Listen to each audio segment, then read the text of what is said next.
Football কেবল 11 জনের খেলা নয়, ফুটবল হলো বিশ্বাস, আবেগ এবং ইতিহাসের এক মহাকাব্য। 3রা জুলাই 2026 পর্তুগালের সামনে এখন এক কঠিন পরীক্ষা। ক্রোয়েশিয়ার বিরুদ্ধে রাউন্ড অফ 32-এর এই নকআউট ম্যাচটি শুধু একটি ম্যাচ নয়, এটি পর্তুগালের জন্য অস্তিত্বের লড়াই। গ্রুপ পর্বে দলের পারফরমেন্স ছিল প্রত্যাশার নিচে, বিশেষ করে কলম্বিয়ার বিরুদ্ধে গোলশূন্য ড্র সমর্থকদের মনে হতাশা সৃষ্টি করেছে। কিন্তু ফুটবলের সবচেয়ে সুন্দর দিক হলো এখানে সবসময় ঘুরে দাঁড়ানোর সুযোগ থাকে। আজকের ভিডিওতে আমরা কথা বলবো সেই অমোঘ লড়াইয়ের গল্প নিয়ে, যা পর্তুগালকে জিততেই হবে। এক মহানায়কের স্বপ্নের জন্য জিততে হবে, এক প্রিয় ফুটবলারের স্মৃতির উদ্দেশ্যে জিততে হবে।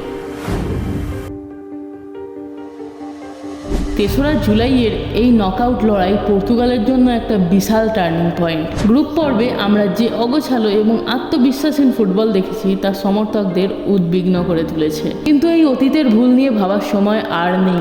রাউন্ড অফ 32-এর প্রতিপক্ষ ক্রোয়েশিয়া, একটি দল যারা শৃঙ্খলা, অভিজ্ঞতা এবং কৌশলগত ফুটবলের জন্য পরিচিত। এই ম্যাচে ভুল করার আর কোনো সুযোগ নেই। এটা সত্যিকারের ডু অর ডাই ম্যাচ। হয় পর্তুগাল রাউন্ড অফ 16-এ জায়গা করে নেবে, নয়তো বিশ্বকাপের মঞ্চ থেকে বিদায় নেবে। তাই মাঠের প্রতিটি বল, প্রতিটি পাস এবং প্রতিটি মুহূর্তে নিজেদের শতভাগ উজাড় করে দিতে হবে পর্তুগালকে। আধুনিক পর্তুগিজ ফুটবলের ইতিহাসে যদি একজন মানুষের নাম সবচেয়ে উজ্জ্বল হয়ে থাকে, তবে তিনি ক্রিশ্চিয়ানো রোনালদো। পর্তুগালের ফুটবল ঐতিহ্য বহু পুরনো। ইউসেবিও, লুইস ফিগো, রুই কস্তাদের মতো কিংবদন্তিরা এই দেশের ফুটবলকে সমৃদ্ধ করেছেন।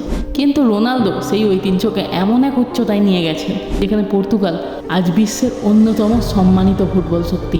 অসংখ্য গোল, অসংখ্য রেকর্ড, ইউরো 2016-র ঐতিহাসিক শিরোপা, অগণিত স্মরণীয় মুহূর্ত, সবকিছুর কেন্দ্রবিন্দুতে ছিলেন তিনি। রোনালদো শুধু একজন ফুটবলার নন, তিনি একটি প্রজন্মের অনুপ্রেরণা। তিনি এমন এক প্রতীক যার নাম শুনলেও আজ কোটি কোটি মানুষের মনে ফুটবলের প্রতি ভালোবাসা জেগে ওঠে। তবে আজ একটি গুরুত্বপূর্ণ বিষয় নিয়ে কথা অবশ্যই বলা প্রয়োজন। ফুটবল কখনো কারো একার খেলা নয়। সবচেয়ে বড় তারকাকেও সফল হতে হলে পুরো দলের সমর্থন প্রয়োজন। পর্তুগালের বর্তমান স্কোয়াডে প্রতিভার কোনো অভাব নেই, কিন্তু অনেক সময় মাঠে সেই সমন্বয় এবং বোঝাপড়ার ঘাটতি চোখে পড়ে। রোনালদোকে বল দেওয়া মানে শুধু একজন খেলোয়াড়কে সুযোগ দেওয়া নয়, এটি দলের সবচেয়ে অভিজ্ঞ এবং নির্ভরযোগ্য গোল স্কোরারকে বিশ্বাস করা। যদি পর্তুগাল বড় কিছু অর্জন করতে চায়, তাহলে তাদের ব্যক্তিগত মুহূর্তের চেয়ে দলগত ফুটবলকে বেশি গুরুত্ব দিতে হবে। একজন সমর্থক হিসাবে আমি শুধু একটা জিনিসই দেখতে চাই, একটি ঐক্যবদ্ধ পর্তুগাল যারা নিজেদের জন্য নয়, পুরো দেশের জন্য লড়বে। সবশেষে 3রা জুলাই এই দিনটি আমাদের কাছে গভীর আবেগের। এটি সেই দিন যেদিন ফুটবল বিশ্ব হারিয়েছিল পর্তুগালের প্রিয় ফুটবলার দিয়াগো জোটাকে। ফুটবল কখনো কখনো আমাদের আনন্দ দেয়, আবার কখনো আমাদের কাঁদায়। জোটার স্মৃতি আজও পর্তুগালের প্রতিটি সমর্থকের হৃদয়ে জীবন্ত। তাই ক্রোয়েশিয়ার বিরুদ্ধে এই ম্যাচে মাঠের প্রতিটি ঘাসে, প্রতিটি দৌড়ে এবং প্রতিটি লড়াইয়ে সেই স্মৃতির প্রতিফলন দেখা উচিত।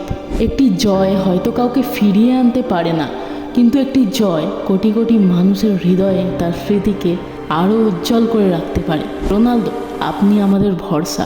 পর্তুগাল, এবার সময় এসেছে একসঙ্গে লড়াই করার। সময় এসেছে প্রমাণ করার যে এই দলটা এখনও স্বপ্ন দেখতে জানে। এই জয় শুধু একটি ম্যাচ জয় নয়, এই জয় হবে গর্বের, এই জয় হবে ঐক্যের, আর এই জয় হবে এক কিংবদন্তির স্বপ্ন এবং এক প্রিয় ফুটবলারের স্মৃতির উদ্দেশ্যে শ্রদ্ধাঞ্জলি। দেখা হবে মাঠের লড়াইয়ে।